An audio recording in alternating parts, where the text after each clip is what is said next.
still a witch among us. Let us throw open the floor to wild accusations.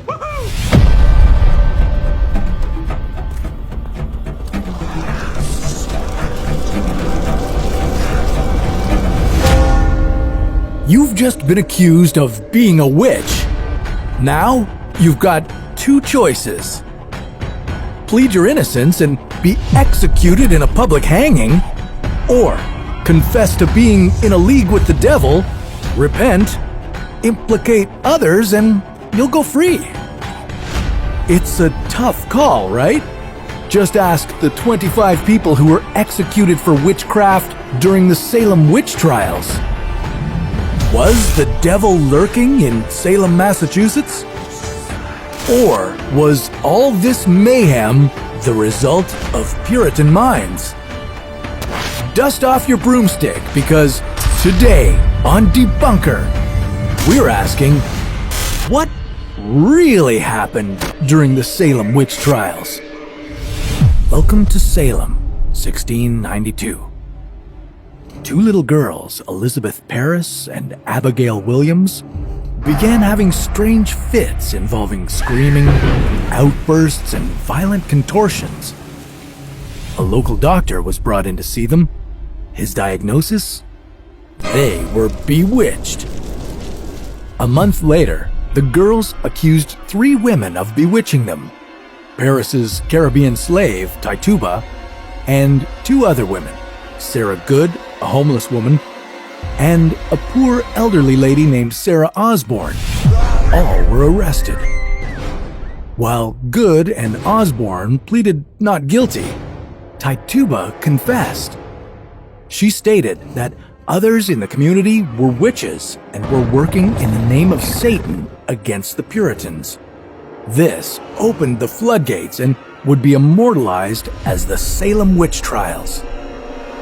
This witch hunt resulted in more than 150 local members of the community being accused and 25 people executed for the crime of witchcraft.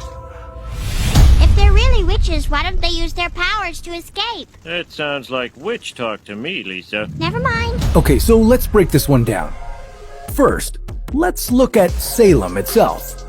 In colonial America, the belief in witchcraft was so pervasive that every ordinary occurrence could be chalked up to witchcraft. Bad weather? Witches. Spoiled milk? Witches. Sore throat? A witch! By 1692, Salem had been through a lot. A recent smallpox epidemic, paranoia about possible attacks from Native American tribes, and a nasty rivalry with the neighboring, more affluent community. Tension in Salem was already at an all-time high, and the idea of witches in town was the straw that broke the camel's back. But how do you go from 2 little girls freaking people out to 150 people being accused of black magic? Well, have you ever heard of something called mass hysteria?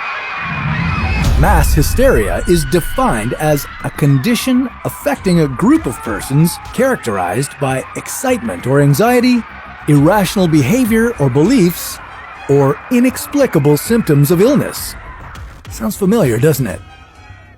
And we've seen mass hysteria play out with different types of witch hunts throughout history. Let's jump forward about 250 years to the 1950s. During the Cold War in the United States, the McCarthy era was pretty much the modern-day Salem witch trials.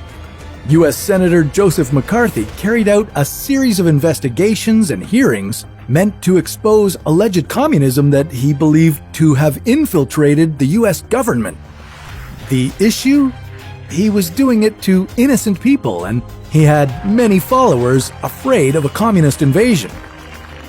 McCarthyism has become synonymous with defaming and ruining someone's character and reputation via public, indiscriminate allegations based on charges without any basis. You know, kind of like they did with those poor people back in Salem. So, what have we learned? Well, there's no bad witches. just bad people. In the 1690s, crying witch was an easy, socially accepted means to take revenge on anyone you had a beef with. It could be jealousy, vengeance, or desire to take away someone's property. Crying witch was, and to a certain extent, still is, an easy way to ruin someone's life.